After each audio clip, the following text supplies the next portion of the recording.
వరుసగా జరుగుతున్నాయి. కీలక ప్రాంతాల్లో జరుగుతున్నాయి. ఎస్పెషల్లీ అతి ముఖ్యమైన ప్రభుత్వ కార్యాలయాల్లో జరుగుతున్నాయి. ఏంటవి అని అడగకండి.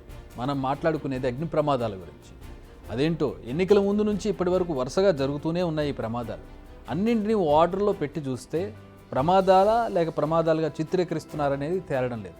అసలు ఇప్పటి వరకు ఎన్ని ప్రమాదాలు జరిగాయి, ఏ సమయంలో జరిగాయి, ఎందుకు జరిగాయి, అన్నిటికీ ఆన్సర్స్ తెలుసుకునే ప్రయత్నం ఇప్పుడు చేద్దాం. ఎన్నికల ముందు అంటే వైసీపీ ప్రభుత్వ హయాంలోనే తాడేపల్లి సిఐడి ఆఫీసులో మొదలైంది ఈ మంటల పంచాయతీ. అప్పుడు తాడేపల్లి సిఐడి ఆఫీసులో కొన్ని పేపర్లను తగులబెట్టారు. ఆ పేపర్లపై హెరిటేజ్, ఇన్నర్ రింగ్ రోడ్ అని పేర్లు కనిపించాయి. అంతే, ఇక ఆ మంట ఏపీ రాజకీయాల్లో మొదలైంది. ఎందుకంటే వైసీపీ హయాంలో అనేక వివాదాలకు care of CID. Inner ring road కేసులు, హెరిటేజ్పై కేసులు, ఫైబర్ నెట్పై కేసులు, రాజధాని భూములకు సంబంధించిన కేసులు అన్నీ కూడా సిఐడిని డీల్ చేసింది. అలాంటి సిఐడి ఆఫీస్ హెడ్ క్వార్టర్స్లో ఈ పత్రాలు తగలబడ్డాయి. అవన్నీ ఎక్స్ట్రా కాపీస్ అని అప్పుడు అధికారులు చెప్పారు. నమ్మేవారు నమ్మారు, నమ్మకూడదని బలంగా నమ్మని వారు నమ్మలేదు. ఇక తర్వాత ఎన్నికలు జరిగాయి. వైసీపీ ఓడిపోయింది, టీడీపీ అధికారంలోకి వచ్చింది, చంద్రబాబు సీఎం అయ్యారు. కానీ ఈ పత్రాల కాల్చివేత మాత్రం ఆగలేదు. తాడేపల్లిలోనే మరోసారి పత్రాలను తగలబెట్టారు. అది కూడా అర్ధరాత్రి. ఈసారి పొల్యూషన్ కంట్రోల్ బోర్డుకు చెందినటువంటి పేపర్లు. అవి అగ్నికి ఆహుతయ్యాయి. ఈ కేసులో నిందితుడు రామారావు. ఆ తర్వాత ఎన్నికలు జరిగాయి. వైసీపీ ఓడింది, టీడీపీ అధికారంలోకి వచ్చింది, చంద్రబాబు సీఎం అయ్యారు. కానీ ఈ పత్రాల కాల్చివేత మాత్రం ఆగలేదు. తాడేపల్లిలోనే మరోసారి పత్రాలను తగలబెట్టారు. అది కూడా అర్ధరాత్రి. ఈసారి పొల్యూషన్ కంట్రోల్ బోర్డుకు చెందినటువంటి పేపర్లు అగ్నికి ఆహుతయ్యాయి.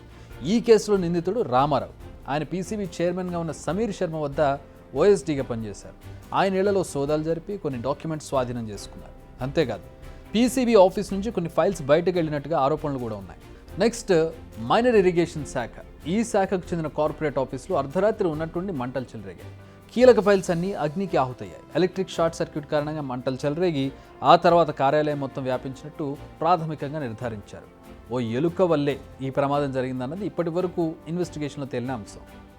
ఇప్పుడు మదనపల్లె సబ్ కలెక్టరేట్ ఆఫీస్లో అగ్ని ప్రమాదం జరిగింది. ఆదివారం అర్ధరాత్రి భారీ అగ్ని ప్రమాదం జరిగింది. రికార్డ్ రూమ్స్లో ఉన్న కీలకమైన ఫైల్స్ అన్నీ దగ్ధమయ్యాయి. అసైన్డ్ భూముల డాక్యుమెంట్స్, భూముల రీసర్వేకు చెందిన ఫైల్స్ అన్నీ బూడిదగా మారిపోయాయి. వెంటనే రెస్పాండ్ అయిన ఫైర్ సేఫ్టీ అధికారులు స్పాట్కు రీచ్ అయ్యి మంటలను ఆర్పేసరికి జరగాల్సిన నష్టం అంతా జరిగిపోయింది. ఈ ప్రమాదానికి కూడా షార్ట్ సర్క్యూటే కారణం అంటున్నారు. కానీ పోలీసు అధికారులు మరో రకంగా చెబుతున్నారు. ఇది యాక్సిడెంట్ కాదు, ఇన్సిడెంట్ అంటున్నారు. ఇన్సిడెంట్ అనడానికి తమ వద్ద పలు కారణాలు ఉన్నాయని చెబుతున్నారు. అలాగే కాలి బూడిదవుతున్నటువంటి కార్యాలయానికి కొద్ది దూరంలో కొన్ని దస్త్రాలు తగలబడుతూ ఉన్నాయి.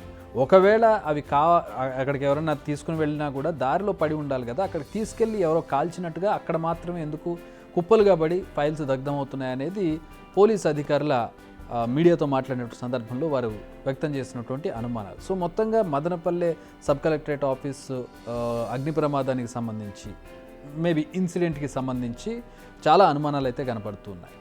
అయితే కాలుస్తున్నారు, లేదంటే కాలిపోతున్నాయి. మొత్తానికైతే కీలకమైన ఫైల్స్, డాక్యుమెంట్స్ అన్నీ అగ్నికి ఆహుతవుతున్నాయి. ఎందుకు? దీని వెనక ఎవరున్నారు? ఇది నిజంగా ప్రమాదమా లేక ప్రమాదం అన్నట్టుగా చిత్రీకరిస్తున్నారనేది ఇప్పుడు అందరి డౌట్. ఈ డౌట్స్ రావడానికి కూడా చాలా రీజన్స్ ఉన్నాయి.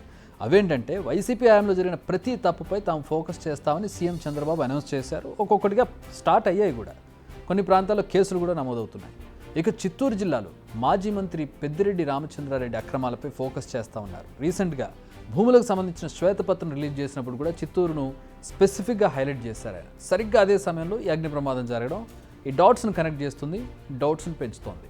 అంతేకాదు, మదనపల్లెకు కొత్త సబ్ కలెక్టర్ వచ్చే ముందే ఈ అగ్ని ప్రమాదం జరగడం కూడా అనుమానాలను పెంచింది. 99% అతని కంట్రోల్లో ఉంది కాబట్టి, ఎందుకంటే గత 1000 కోట్ల రూపాయల దాదాపుగా అక్కడ అవినీతి జరిగింది పెద్దిరెడ్డి గారు ద్వారా అని చెప్పేసి అక్కడ మా ఎమ్మెల్యే కూడా గత వారంలో కూడా చెప్పటం, వెళ్ళి ఆ ఎంఆర్ఓని, ఆర్డీఓని అడగటం, ఈ పేపర్ల గురించి కూడా అడగటం.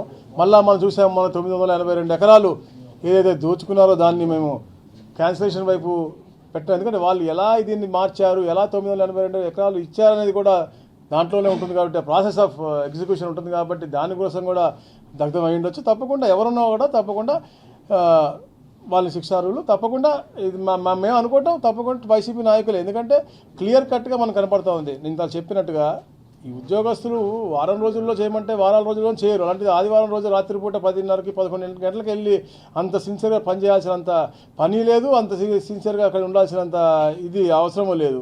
సో డెఫినెట్గా వాళ్ళు ఒక కుట్రకోణంతో వచ్చారు కాబట్టి వాళ్ళందరూ కూడా వాళ్ళ కంట్రోల్లో ఉన్నటువంటి కొందరు అధికారులు కాబట్టి వారు ఇలా చేశారు. ఇంకా ఎవరన్నా అలా ఉంటే వెంటనే వారు ఉద్యోగాలు మానేసి ఇళ్లలో కూర్చోవచ్చు, కానీ ఇలాంటి చర్యలు తీసుకుంటే కఠినంగా శిక్షింపబడతారని చెప్పేసి చాలా సీరియస్గా గౌరవ ముఖ్యమంత్రి గారు చెప్పారు. ఆ విధంగానే ఏ స్థాయి అధికారి దీంట్లో ఉన్నా, ఏ స్థాయి నాయకుడు దీంట్లో ఇన్వాల్వ్ అయినా వాళ్ళని మాత్రం తప్పకుండా శిక్షించి తీరుతాం.